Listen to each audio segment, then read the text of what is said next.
우리의 삶이 항상 좋을 수가 없기 때문에 어려운 일이 있습니다. 실패가 있어요. 괴로울 때가, 낙심할 때가 있다라는 거예요. 그러나 예수 안에 있는 자는 실패에 머무르지 않습니다. 낙심에 머무르지 않습니다. 실패로, 낙심으로 끝나지 않더라는 거예요. 역전시키는 하나님, 바로 살리시는 하나님, 되게 하시는 하나님께서 이 힘겨운 시대를 살아가고 있는 저와 여러분들을 지켜주실 뿐만 아니라 새 힘 부어주시고, 할렐루야, 새 능력을 부어주신다라는 거죠. 사랑하는 성도 여러분, 믿음으로 사는 우리의 길에 홍해가 갈라지는 역사가 일어납니다. 여리고성이 무너지는 기적과 같은 일들이 일어납니다. 여러분, 우리 안에 막힌 모든 문제들이 해결되어지는 일이 생긴다라는 거죠. 우리를 넘어뜨리게 하고 혼란스럽게 하고 불안하게 하는 악한 영은 예수의 이름으로 떠나갑니다. 오늘 말씀을 통하여서 여러분 안에 있는 이 놀라운 하나님의 생기로 말미암아 다 살아나는 역사가 일어나기를 예수 그리스도 이름으로 축원합니다. 오늘 말씀 전체적으로 보면 복잡한 것 같지만은 아주 그리 복잡한 말씀이 아닙니다. 이 에스겔서 47장은 이스라엘 백성들이 하나님의 말씀에 불순종하고 이 성소를 더럽힘으로 말미암아 바벨론 포로로 잡혀가게 되어졌어요. 이스라엘 백성들이 정말 하나님께 범죄하니까, 하나님의 말씀에 불순종하니까, 하나님의 백성답게 살지 않으니까 하나님이 징계를 내리신 겁니다. 그 포로 생활이 시작되면서 여러분 한번 생각해 보세요. 그들에게는 어둠입니다. 한치 앞을 내다볼 수 없는 어둠이에요. 절망이라는 거죠. 고통이라는 거죠.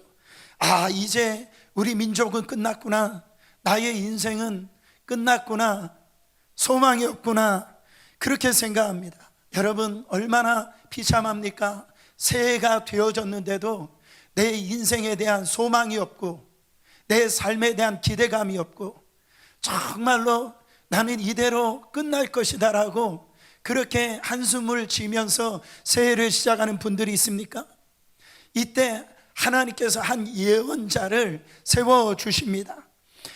그가 바로 젊은 제사장, 바로 에스겔인데, 그가 하나님께서 바로 하나님의 이 꿈과 환상을 그 예언자에게, 선지자에게 보여주시는 것을 볼 수가 있어요. 결국은 물이 바다를 덮음과 같이 이 온 땅에 살아나는 놀라운 역사가 일어난다라고 하는 환상을 보게 되어집니다.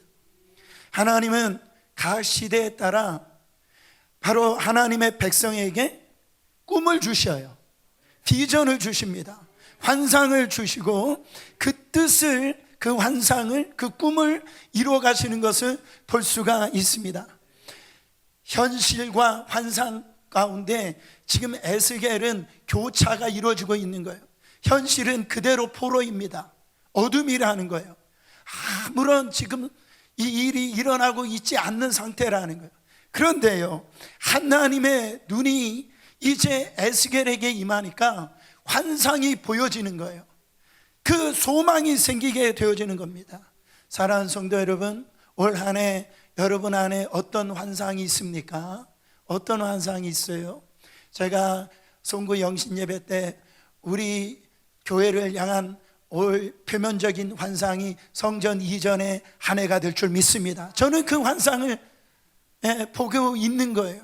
어떤 분들은 내가 지금 사업을 하는데 이 사업이 하나님의 청지기로 쓰임받기를 원하고, 정말 이 사업의 문이 열려가지고 내가 하나님 앞에 이 물질의 청지기가 되겠다라고 하는 거룩한 환상을 품은 사람도 있을 줄 믿습니다.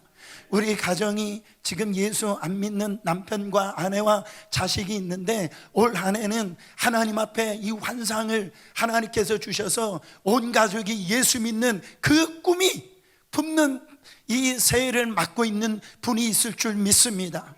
사랑하는 성도 여러분, 어떤 분들은 올 한 해엔 좋은 배우자를 만나가지고 내가 좋은 가정을 이루겠다라고 하는 환상을 품고 바로 그것을 보여주시고 새해를 시작하는 분들이 있을 겁니다. 여러분, 여러 가지 환상을 기대할 수 있는데 하나님께서 이 환상을 하나님께서 다 이루어 주시길 원합니다. 그런데요, 하나님은 우리에게 보다 본질적인 그 환상을 보여주시길 원하십니다. 그게 뭡니까? 내 마음 안에 무너졌던 바로 이 성소가 회복되어지는 환상이에요. 내 마음의 성전이 이렇게 세워지는 환상이라는, 그게 뭡니까? 바로 이 예배가 세워지고 이 주님과의 관계가 온전히 세워지는 이 거룩한 환상이 이루어지는 귀한 한 해가 되시기를 예수 그리스도 이름으로 축원합니다. 그렇게 되어질 때 가정이 사는 거예요. 교회가 사는 겁니다. 여러분, 오늘 1절에 보면 하나님께서 에스겔을 어디로 데리고 가시냐면 현장 교육을 시키는 겁니다. 지금 성소가 다 무너졌는데 성소의 문이었어요. 그 성소의 문에서 그 문지방 그 밑에서 그 물이 흘러나오기 시작합니다. 흘러 스며 나온다라고 했는데 솟아나기 시작했다라는 거죠. 보세요. 그 문이 이제 물이요 점점 많아지고 깊어지더니 어떻게 되어집니까? 강을 이루고 바다까지 이루어지는 걸 볼 수가 있어요. 생물이 살지 못하는 이 엥게디, 바로 거기 사해 바다까지 이르는데 그 사해 바다가 이제 치유가 일어나가지고 고깃대가 살아나기 시작하는 겁니다. 생명력이 넘치는 이 바다로 회복이 되어지는 거예요. 엥게디에서부터 에네글라임까지 이 어부들이요, 이 고기, 이 그물질을 하는데 고기가요 얼마나 많이 잡히는지, 여러분, 그런 그 환상을 바로 하나님께서 이 에스겔에게 어디에서? 성소에서 그거를 보여주고 있는 거죠. 여러분, 참 놀라운 광경 아닙니까? 이것을 뭐를 의미하는 겁니까? 지금 절망 가운데 있는 이스라엘 백성들에게 소망을 주는 하나님의 메시지라는 것입니다. 너희가 지금은 죽은 백성 같지만 너희들은 다시 살아날 것이라는 거예요. 너희는 회복될 것이라는 거예요. 너희는 치유받을 것이라는 거예요. 너희 백성은 나의 도구로 쓰임 받을 것이라는 거예요. 여러분, 얼마나 귀한지 모릅니다. 동시에 이것은 성전 문지방에서 흘러나오는 이 놀라운 이 생수의 역사는 장차 메시아로 오실 예수 그리스도께서 이 십자가에서 그 물과 피를 다 쏟으심으로 말미암아 그 보혈이 강수를 이루어 온 인류의 죄를 다 사하시고 덮으시고 용서를 주실 것을 지금 암시하시면서, 그리고 그 예수 그리스도가 하늘 보좌 우편에 승천하시고 앉아 계셔서 그 예수의 영, 생명의 영, 생수의 영을, 성령을 통해 가지고요 온 죽어가는 생명들이 회복될 것이며 바로 치유될 것이며 그것을 통하여 부흥의 역사가 일어날 것이라는 것을 암시하고 있다라는 거예요. 사랑하는 성도 여러분, 우리의 인생 오늘 어떻습니까? 뭔가 여러분 내 삶에 지금 메마르고 절망 가운데 있다라고 생각하고 있지 않습니까?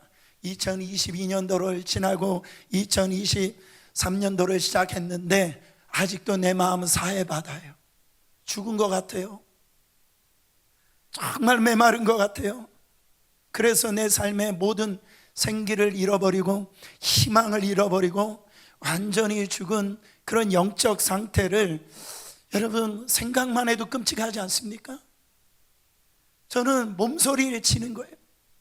이렇게 우리가 뜨겁게 찬양을 하고 이렇게 예배를 드린다 할지라도 내 영혼에 적셔지지 아니하는 그런 이 물이 없다라고 한다면 이것처럼 끔찍한 일이 어디 있냐라는 거죠. 그러나 만약 그 심령에, 그 땅에 생수의 강이 흘러넘치면 사막과 같은 내 삶에 참으로 강이 흐르고 사해 같은 내 삶에, 내 심령 속에 이 고기가, 이 생명력이 우글거리는 이 생기의 역사, 회복의 역사, 은혜의 역사가 일어날 줄 믿습니다. 여러분, 여러분, 뭐를 통해서 일어납니까? 성전에서 흘러나오는, 스며 나오는 물을 통해서입니다. 여러분, 이거를 무시하지 마시길 바랍니다. 이 성전에서 흘러나오는 이 물이 스며 나오는 걸 볼 때에 여러분, 이거를 우리가 무시하면 안 된다라는 거죠. 내가 그 예배에 한번 빠지지 않는다라고 그래서 뭐 대단한 일이 일어날 거냐, 내가 새벽 예배 뭐 나온다라고 해서 내 일생에 뭔가 바뀌겠느냐, 내가 성경 통독 한번 시작한다라고 해서 무슨 역사가 일어나겠느냐. 여러분, 그게 중요한 거예요. 그 생각이 중요한 거예요. 스며 나오기 시작하는 거예요. 여러분, 우리는 처음에 생각, 뭔가 대단하고 뭔가 이 엄청난 것들을 우리가 생각을 하니까 이 기본, 하나님 앞으로 이 기본기를 잃어버린단 말이죠. 거기에서 살아나는 역사의 출발점이 되어진다라는 거죠. 여러분, 예배에 실패하고 어떻게 내가 살아날 수가 있냔 말이죠. 그렇지 않습니까? 2023년도는 예배 생명을 거시길 바랍니다. 그게 내 영혼이 사는 길이에요. 내 가정이 사는 길이에요. 여러분, 몸된 교회가 여러분 든든하게 세워지는 길이 이 예배 안에서 흘러나오는 여러분 이 생기를 통해서 나타난다라는 거죠. 성전에서 흘러나오는 물이 점점 증가하여서 이 측량을 하나님께서 측량하십니다. 처음에는 1,000척을 측량하니까 발목에, 그 다음에 또 측량하니까 이 무릎에, 그 측량하니까 허리에, 나중에는 이 헤엄칠 정도로 이 물이 덮어버려 가지고 여러분 그것이 이제 점점 깊어가는 걸 볼 수가 있습니다. 여러분, 이건 뭐를 의미합니까? 우리의 신앙의 수준을 의미하는 거예요. 우리의 영적 수준을 의미하는 거예요. 내가 예수를 믿지만은 그 예수를 믿는 그 믿음이 다 똑같은 게 아니에요. 어떤 사람들은 발목 신앙이 있고, 어떤 사람이 허리 신앙이 있고요, 어떤 사람은 여러분 정말로 이 충만한 그 신앙이 있어서 그 은혜의 강물 속에서 헤엄치는 신앙이 있다라는 거예요. 여러분, 발목이 찼다라는 건 뭘 의미합니까? 겨우 교회에 출석 예배 드리는 그 이상 그 이하를 거부하는 거죠. 그냥 주일날 그냥 교회에 나오는 그 이 신앙의 수준을 의미한다라는 거죠. 여러분, 더 깊게 들어가야 됩니다. 무릎까지 생수의 강이 차올랐다라는 건 뭡니까? 무릎을 꿇는다라는 것은 항복한다라는 거예요. 여러분, 항복을 그냥 합니까? 여러분, 사람들은요 자기 의가 있어요. 자기 고집이 있어요. 자기가 가지고 있는, 여러분 붙어있는 자존심이 얼마나 센지 몰라요. 이게 굴복이 되어진다, 항복이 되어진다. 그거는 연단을 통해서 무릎이 꿇어지기 시작한다라는 거예요. 어떤 사람들은요 사망의 지금 음침한 골짜기를 다니는 분들이 있어요. 근데 그거를 본인이 깨닫지를 못하는 거예요. 여러분, 하나님이 연단 주실 때 일찍 항복하셔야 됩니다. 일찍 항복하는 것이 그게 복이에요. 고집 부리면 안 돼요. 보세요, 야곱 보세요. 야곱이 얼마나 똑똑합니까? 얼마나 머리가 비상해요. 그렇잖아요. 자기가 가지고 있는 그것으로 인해 가지고 그 축복도 빼앗고요, 거짓말에 능한 사람이에요. 탈취하는 사람이었어요. 여러분, 세상적으로 보면 그런 사람을 성공했다라고 얘기할 줄 모르겠습니다. 근데 어떻게 됐습니까? 그가요 바로 이 25년 동안 그런 삶을 하나님께서 깨트리시는데 결국은 약복 강가에서 이제 다 떠나 보내놓고 하나님과 승부하는 그 시간을 갖습니다. 밤새 하나님과 씨름을 하는 거예요. 그래도 이 의가, 자기 고집이 이제 포기를 안 하니까, 하나님이 환도뼈를 쳐버리니까 어떻게 됩니까? 그의 육신으로는 불구의 모습이 되었지만은 그것을 통해서 이 분이에 하나님의 빛이 임하게 되어지고 그의 여러분 이름이 이스라엘로 바뀌어지는 놀라운 영적인 거장으로 세워지게 되어져 있다라는 거죠. 사랑하는 성도 여러분, 오늘 우리 안에 있는 내 의와 고집이 하나님의 연단을 통하여서 오늘 다 꺾여주시고 포기되어 주시고 그 신앙에서 다시 깊어지시기를 예수 그리스도 이름으로 축원합니다. 그 다음에 허리까지 물이 차는 단계는 뭐를 의미합니까? 여러분, 허리는 바로 우리의 힘을 의미합니다. 허리를 다치는 사람은요, 일어나지도 못하고 앉지도 못하고 이 아무것도 못한다라는, 사람의 힘은 이 허리에 있다. 허리가 튼튼하면 무거운 짐을 들 수도 있고 활발하게 살아갈 수가 있어요. 이건 뭐를 의미합니까? 봉사와 헌신을 의미하는 거예요. 보세요, 내가 주님을 위해서 봉사도 하고 안내도 하고 주방 봉사도 하고 주님이 기뻐하시는 일에 내 시간을 드리고 물질을 드리고 선교도 나가고 할렐루야. 여러분, 적어도 이런 허리의 수준까지는 이르셔야죠. 그렇게 하나님의 은혜를 받고 복을 받았으면서도 불구하고 나는 여전히 나만 아는 그 신앙에서 머물러 있다고 한다면 그것처럼 불쌍한 게 없습니다. 여러분, 왜 은사가 필요합니까? 왜 하나님의 은혜가 필요합니까? 뭐 하라고? 주님을 위해서 살라라고, 정말 교회의 덕을 세우라고, 여러분 죽어가는 바로 영혼들을 섬기라고 하나님께서 우리에게 물질 주시고 건강 주시고 시간 주시고 재능 주시고 은사 주신 줄 믿으시길 바랍니다. 새해에는 여러분 주님이 나에게 정말로 맡겨주신 그 하나님의 일이 있길 바랍니다. 거기에까지 여러분 나아가시기를 축원합니다.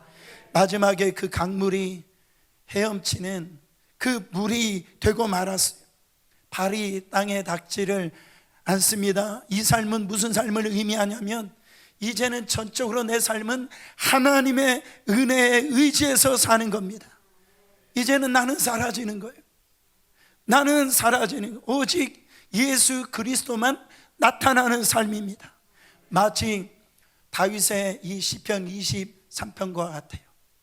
여호와는 나의 목자시니 내게 부족함이 없으리로다. 주님 한 분만으로 만족되어지는 사람, 주님만 있으면 되는 사람, 세상 사람들이 나를 인정해 주지 않을지라도 주님이 나를 기뻐하시면 그것으로 나는 충분한 사람. 내가 헌신하고 내가 수고하고 내가 열심히 주의 일을 감당했을 때 어떤 사람도 나에게 정말로 그거에 대해 있어서 인정해 주지 않을지라도 나는 괜찮은 사람, 그냥 주님이 인정해 주시면 나는 행복한 사람, 난 예수가 좋다, 주 예수보다 귀한 것은 없네, 그 믿음의 고백이 되는 사람. 사랑하는 성도 여러분, 성령의 능력으로 사는 사람입니다. 이와 같이 성령의 역사가 일어나는 특징은 이 생수의 강은 점점 더 깊어진다라는 거죠. 신앙생활은요 점점 깊어져야 됩니다. 처음에는 내가 나를 봐도 신통치 않아요. 교회 다니는 것도 신통치 않고 예수 믿는 것이 별거 아닌 것처럼 느껴지고 교회 다녀도 뭔가 특별한 것이 없고 쓸데없는 것 같고 그렇게 그것으로 인해서 시험에 든다라는 것.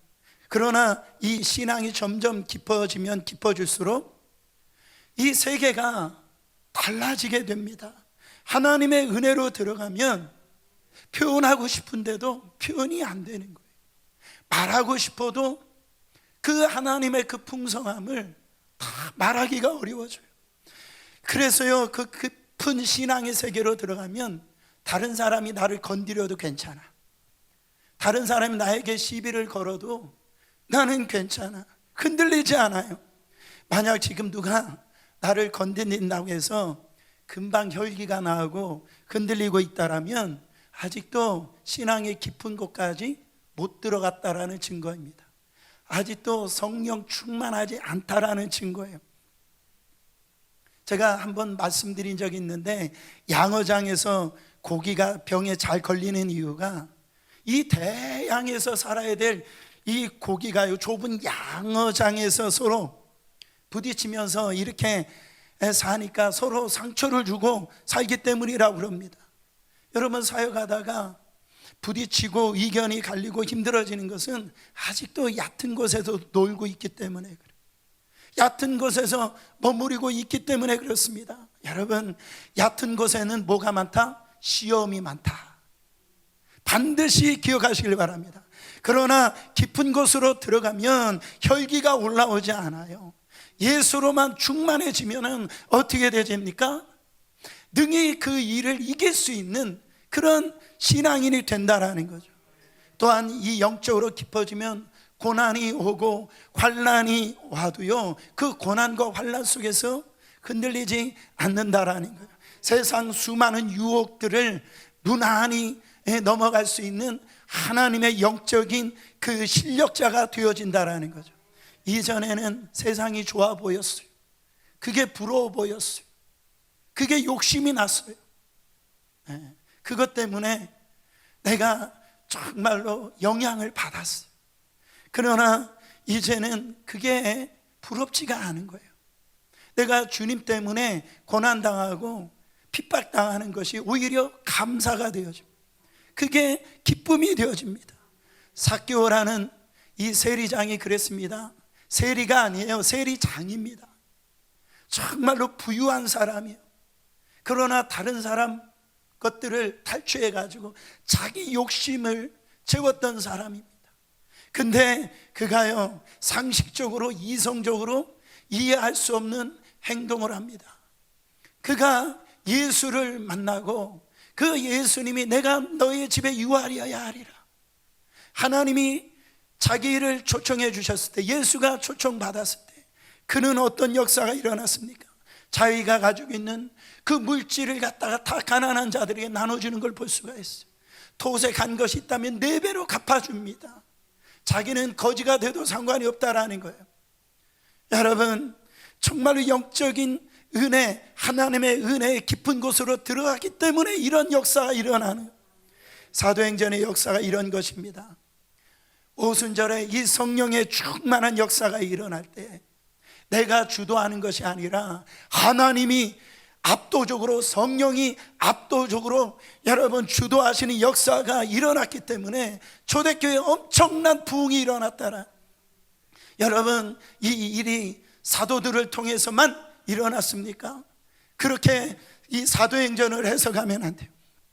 사도행전에 보면은 바로 이 충만한 성령으로 충만한 평신도들을 통하여서 이 은혜의 사역을 감당한 걸 볼 수가 있어요.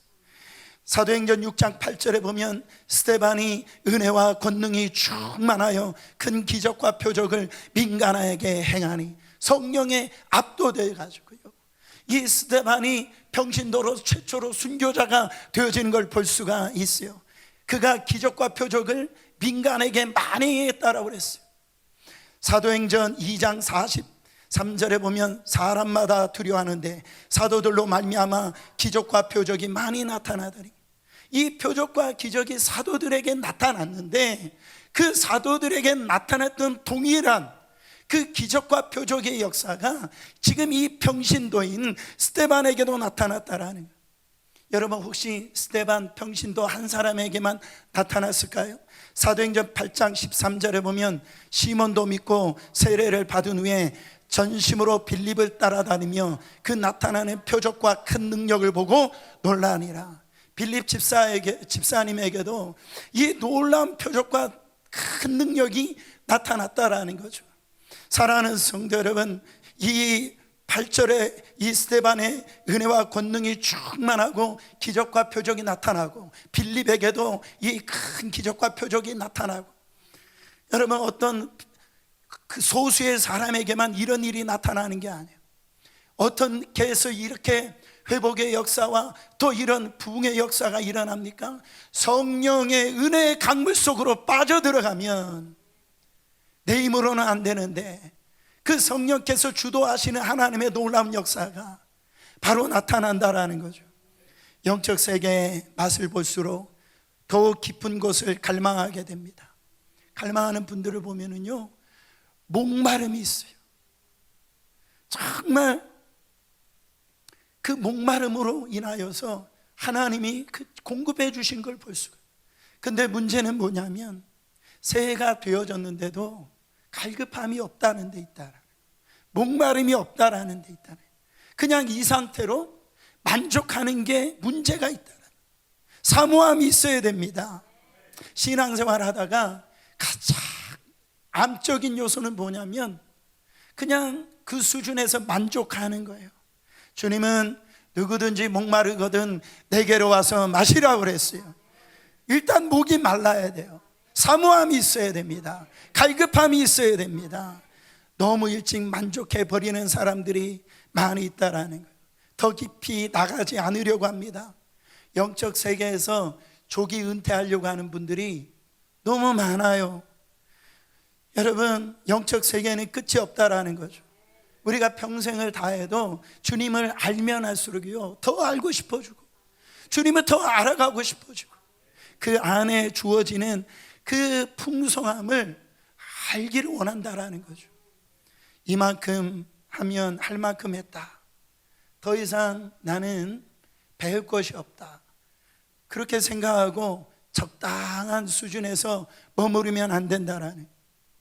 우리가 믿는 예수 그리스도는 그냥 그저 조금 나은 정도의 삶을 갖다가 추구하는 게 아닙니다.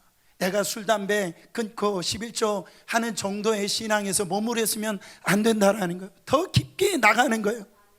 끊임없는 그 하나님이 주신 그 환상, 그 비전을 향하여서 전진하고 또 전진해 간다라요. 그래서 이제 나는 받을 은혜를 다 받았다라고 생각하는 분이 없기를 바랍니다. 영적으로 멈추지 마세요. 하나님, 저는 주님이 더 필요합니다. 바로 은혜를 더 주세요. 저는 여전히 목마릅니다. 더 채워주세요. 충만하기를 원해요. 아버지의 그 충만하심이 내 안에 부어지기를 원합니다. 은혜 위에 은혜라고 그랬어요. 은혜가 필요합니다. 은혜를 부어주시옵소서. 여러분의 기도가 되시길 바랍니다. 멈추지 마세요. 멈추면 영적인 도태가 되어진다라는 것입니다. 우리의 시작이 미약할 수 있어요. 그러나 우리가 제한하면 안 됩니다. 내가 정말 이렇게 시작한다라고 해서 내가 그 영적으로 깊은 사람들까지 그렇게 내가 도달할 수 있을까? 여러분, 그렇지 않습니다. 하나님은 시작보다 나중을 더 좋게 하시는 분이에요. 내 인생의 황금기는 아직도 오지 않았다라는, 따라합니다. 내 인생의 황금기는 아직도 오지 않았다. 나를 무시하지 말라. 내 스스로가 나를 무시하지 말라라는 거예요. 나의 영적 수준을 제한하지 말라라는 거죠. 여러분, 예수 그리스도 안에 있다면, 하나님의 능력 안에 여러분 거한다면, 우리는요, 과거보다도 2022년보다도 2023년도가 정말로 하나님의 영적인 깊이가 있는 사람으로 변화되어진다라는 거죠.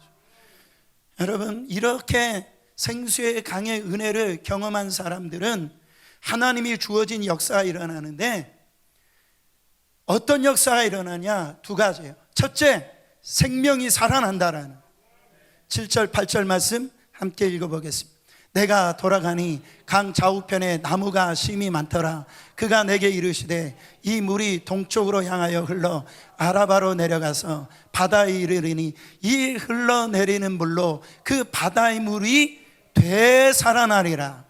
그냥 살아나리라 하면 은혜가 안 돼요. 되살아나리라. 뭐가요?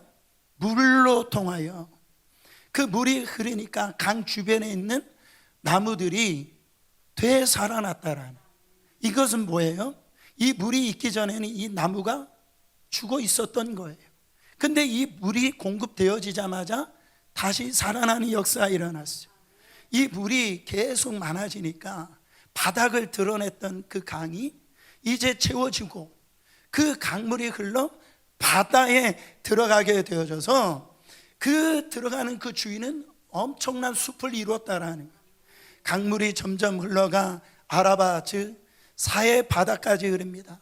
여러분 사해 바다 갔다 오신 분들 계실 텐데 거기에는 소금기가 많아가지고 물고기가 전혀 살 수 없는 죽음의 바다예요.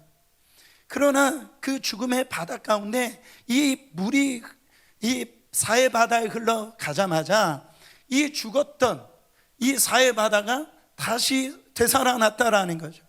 소송케 되어지는 역사가 일어났다라. 그렇게 되어지면서 어떤 일이 또 일어납니까? 9절 10절 말씀이에요. 이 강물이 이르는 곳마다 번성하는 모든 생물이 어떻게 되고 살고 또 고기가 심히 많으리니 이 물이 흘러 들어가므로 바닷물이 소성함을 얻겠고 이 강이 이르는 각처의 모든 것이 어떻게 될 것이며 살 것이며 그랬어. 또 이 강가에 어부가 설 것이니 엔게데에서부터 에네글람까지 금을 치는 곳이 될 것이라. 그 고기가 각기 종류를 따라 큰 바다의 고기같이 심히 많으려니와. 바다가 살아나자마자 이 바다에 있는 모든 생물이 되살아났어. 해초가 살아나고 플랑크톤이 살아났어요. 그러자 이 물고기들도 살아났어요. 싱싱한 물고기들이 여러분 많아졌다라는 거죠. 이 어부들이 사방에서 이 물고기를 잡으려고 그물질하러 왔다라는, 그 썰렁했던 어촌 마을이요 사람들로 북적였다라는 거죠. 생기가 돌게 되어졌다라는 거죠. 사랑하는 성도 여러분, 정말로 우리는 이 물고기 같은 존재들입니다. 물고기는 뭐가 필요하죠? 물이 필요하다라는 거죠. 아프리카 보세요. 이 건기가 되어지면 그 사막이 메말라지게 되어집니다. 풀 한 포기가 살 수 없고 나무도 다 죽습니다. 그 황량한 그 모래바람이 부는 곳에 보면은 그냥 이 짐승의 뼈다귀만 굴러다니고, 여러분 거기에는 생명이 없어요. 그러나 죽음의 땅이었던 그곳에 우기가 돼가지고선 하늘에서 비가 쏟아지니까 어떻게 됩니까? 그 사막에 꽃이 피게 되어진다라는 것. 거기에 생기가 나무로 말미암아 그 나무가 자라고 열매가 맺혀지는 걸 볼 수가 있어요. 우리 인간의 몸도 70%가 물로 되어 있답니다. 여러분 금식, 장기 금식하는 분들도 다른 건 안 먹을지라도 물은 먹어야 돼요. 그래야 금식을 할 수가 있어요. 다른 것은 없어도 어느 정도 살 수 있지만은 물은 먹지 않으면 살 수가 없다. 영적으로도 마찬가지입니다. 우리 안에 성령의 이 생수가 흐르지 아니하면 우리는 살 수가 없다라는 거죠. 사마리아 여인을 보세요. 그는 남자로 자기의 어떤 공허함을, 고독함을, 자기의 삶을 채우려고 했어요. 남자 5을 갈아치웠습니다. 지금 6번째 남자와 살고 있지만은 그는 여전히 목이 마랐던 거예요. 다른 사람들에게 이렇게 보여지는 것이 부끄러워서 한낮에 우물가에 와가지고 물을 뜨는 그런 처참한 인생입니다. 그 우물가 곁에 누가 찾아오셨어요? 생수이신 예수 그리스도가 찾아오셨어요. 너는 네가 또 먹는 이 물은 너는 목이 마를 수밖에 없다라는 거죠. 그러나 내가 주는 말은 영원히 목마르지 않을 것이다. 요한복음 4장 13절 14절. 그래서 내가 주는 물은 그 속에서 영생하도록 솟아나는 샘물이 되리라. 여러분 내가 먼저 살아나야 됩니다. 그래야 이 사마리아 여인을 통하여서 그 마을에 들어가서 이 사마리아 여인을 통하여서 그 마을이 살아난 걸 볼 수가 있어요. 예수님의 제자들도 꿈과 소망도 열정도 비전이 메말라갔다라는 거죠. 그러나 예수 그리스도의 생명이 오순절에 이 성령으로 임하자마자 어떻게 됐습니까? 비전이 회복되어집니다. 사명이 회복되어지는 거예요. 그네 안에 더 이상 두려움이라는 것을 찾아볼 수가 없다라는, 더 이상 실패자의 모습이 아니었다라는 거죠. 저는 내가 살아서 다른 사람을 살리는 그런 사람이 되어야 될 줄 믿습니다. 사랑하는 성도 여러분, 우리가 영상으로 봤던 이 호주 시드니 이 조지가에서 복음을 전했던 한 무명의 이 전도자에 대한 영상을 저희 교회에서 몇 번 봤어요. 그분의 이름은 프랭크 제너라고 하는 분인데, 그 젊었을 때 방탕한 삶을 하다가 예수님을 만나고 난 다음에 그렇게 하나님 앞에 약속을 합니다. 하루에 10명씩 전도하겠다 결심했어요. 해병대 출신인 이 프랭크 제너가 이 40년 동안 하루도 빠짐없이 호주 시드니 조지 스트리트에서 전도 활동을 했어요. 단 3마디입니다. Excuse me, sir. Are you saved? If you die tonight, are you going to heaven? 이 3마디. 딱 신뢰합니다. 선생님, 구원 받으셨습니까? 오늘 만약 죽는다면 바로 천국에 가실 수 있습니까? 이 3마디를 40년 동안 복음을 전했지만, 이 전도를 했지만, 지금 이제 노인이 다 돼서 이제 죽을 날이 가까웠는데 한 사람도 자기가 전도해서 구원받았다라고 하는 사람을 발견을 못했다라는, 그가 고백을 합니다. 열심 없는 열심이었노라. 그래서 그가 나이가 들어서 소천할 즈음 되었을 때 그는 전도의 열매가 맺히지 못한 줄 알았어요. 정말로. 그러나 그가 죽기 2주 전 그는 놀라운 소식을 듣게 되어집니다. 세계 각국에서 14만 6천 명이라는 사람들이 프랭크 제너의 이 전도, 호주 시드니가에서 전도를 받아가지고 세계 각국에 퍼져 있어서 어떤 사람은 목사가 되어지고 자기는 이 호주 시드니가에서 그 한 무명의 전도자를 통해서 예수 믿게 되었다라고 하는 이 간증을 하게 되어지는데, 그 간증이 불이 붙어가지고요, 전 세계 14만 6천 명이라고 하는 사람들이 놀라운 이 회복을 경험하고 구원받는 역사가 일어났다라는, 이 한 사람의 무명의 사람 한 사람을 통하여 가지고 40년 동안 자기는 그 열매가 없었는 줄 알았는데 이 한 사람을 통해서 14만 6천 명이라고 하는 사람이 다시 살아났다라는 거죠. 여러분, 사막과 같은 사람을 만나보세요. 그 사람을 만나보면 같이 사막이 되어버립니다. 근데 만날수록 풍성한 사람이 있어요. 마음이 시원한 사람이 있어요. 또 보고 싶은 사람이 있어요. 그 사람을 만나면 뭔가 뚫리는 것 같고, 할렐루야, 해결되는 것 같아요. 그 사람을 만나면 마음이 기뻐져요, 행복해져요, 활력이 생기고. 왜 그렇습니까? 그 안에 생기가 있기 때문에 그래요. 그 생기가 있는 그 사람을 만날 때 골골하던 사람들이요, 그 사람을 만나면 회복이 되어지는 겁니다. 사랑하는 성도 여러분, 내가 주님 안에 생기로 살아남으로 말미암아 남편을 살리시길 바랍니다. 아내를 살리시길 바랍니다. 정말로 자녀를 살리시길 바랍니다. 좋은 신자는 자신만 변하는 게 아니에요.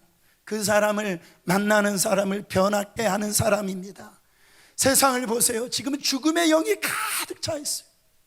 소망이 없이 살아가고 있다라는 거죠. 여러분, 우리가 가는 곳곳마다 살리는 역사가 일어나야 됩니다. 생명의 역사가 일어나야 됩니다.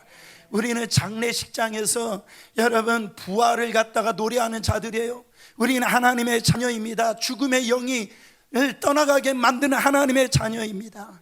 우리가 예배 드릴 때 하나님 앞에 나올 때 놀라운 것은 예수 부활의 영이 오늘 또 우리를 다시 일으키신다라는 것이 바로 우리의 힘이라는 것입니다. 사랑하는 성도 여러분, 내가 다시 살아나서 나를 통해서 다른 사람도 살리시는 여러분 되시길 바랍니다. 두 번째로 풍성한 열매를 맺습니다. 12절 말씀 보세요. 강 좌우가에 각종 먹을 과실나무가 자라서 그 잎이 시들지 아니하며 열매가 끊이지 아니하고 달마다 새 힘을 맺으리니 그 물이 성소를 통하여 나옴이라. 그 열매는 먹을 만하고 그 잎사귀는 약재료가 되리라. 여러분, 열매를 맺힌답니다. 2022년도 23년도 같이 이제 우리가 이제 씨를 뿌리게 되어지는데요. 여러분, 농부가 씨를 뿌렸는데 열심히 했는데 가을에 열매가 없다면, 수확이 없다면 그것처럼 비참한 게 어디 있습니까? 여러분, 우리의 삶도 그렇습니다. 여러분의 가정에, 여러분의 사업에, 여러분의 직장에 열매가 없다면 얼마나 안타깝냐라는. 그러나 이 열매가, 이 생수의 강이 내 안에서 흘러 넘칠 때 하나님이 맺어주시는 그 열매 역사가 풍성하게 맺힌다라. 저는 여러분들의 삶이 열매 있는 삶이 되길 바랍니다. 하나님 앞에 드릴 것이 있는 인생이 되길 바랍니다. 간증이 있는 인생이 되길 바랍니다. 결론입니다. 여기서 안타까운 사람들이 나와요. 11절 말씀에 그 진펄과 갯벌은 되살아나지 못하고 소금 땅이 될 것입니다. 저는 말씀을 묵상하다가 이 구절만 없으면 얼마나 좋을까? 얼마나 좋을까? 지금 모든 것이 회복되어지고 살아나고 정말 놀라운 일이 일어나는데 이 진펄과 갯벌은 되살아나지 못하고 소금 땅이 됐다라는 거죠. 여러분, 진펄과 갯벌은 뭡니까? 그 생수의 강을 거부를 하는 거예요. 그 잠깐 스쳐 지나갔지만 그 생수의 강을 받아들이지 않았기 때문에 다시 쓸모없는 땅으로 바뀌어지게 되어졌다라는, 다시 죽음의 땅으로 여러분 전락해 버렸다라는 거예요. 오늘 이 말씀을 들을 때 저 말씀은 나하고 상관없는 말씀이야, 거부하시면 안 됩니다. 저는 중심에 기도합니다. 저는 우리 성도님들 다 회복되길 바라요. 가정도 마찬가지고 사업장도 올 한 해 다 회복되길 바랍니다. 저는 몸된 교회가 이제 회복이 되어지길 바랍니다. 아니, 그 너머에서 하나님의 부흥의 역사가 일어나기를 원합니다. 집사님 잘 될 거예요, 이 말을 들으면 기분이 좋으시죠? 그러면은 사업이 잘 되실 거예요, 기분이 좋으시죠? 언제요? 그러면은 여러분 30년 뒤에요. 그러면 어떻게 될 것 같아요? 그것처럼 저주가 어디 있습니까? 와우, 교회가 잘 될 겁니다. 목사님 앞으로 30년 후에요. 이것처럼 무서운 얘기 어디 있어요? 이건 욕이지요. 지금 에스겔에게 보여준 이 환상은 지금 현실로는 이루어지지 않았어요. 여러분, 그러나 이 에스겔은 하나님이 주신 환상을 자기 마음에 품습니다. 성소가 다시 회복되어질 것을 품습니다. 이스라엘 하나님의 백성들, 그 민족이 다시 이 정말 거룩한 하나님의 나라로 되어질 것을 품습니다. 두 가지에 오늘 내가 품느냐 안 품느냐라는 거죠. 오늘 이 품는 자에겐 모든 것이 살아날 줄 믿습니다. 여러분의 인생 가운데 다시 살아나는 역사가 일어나기를 예수 그리스도 이름으로 축원합니다.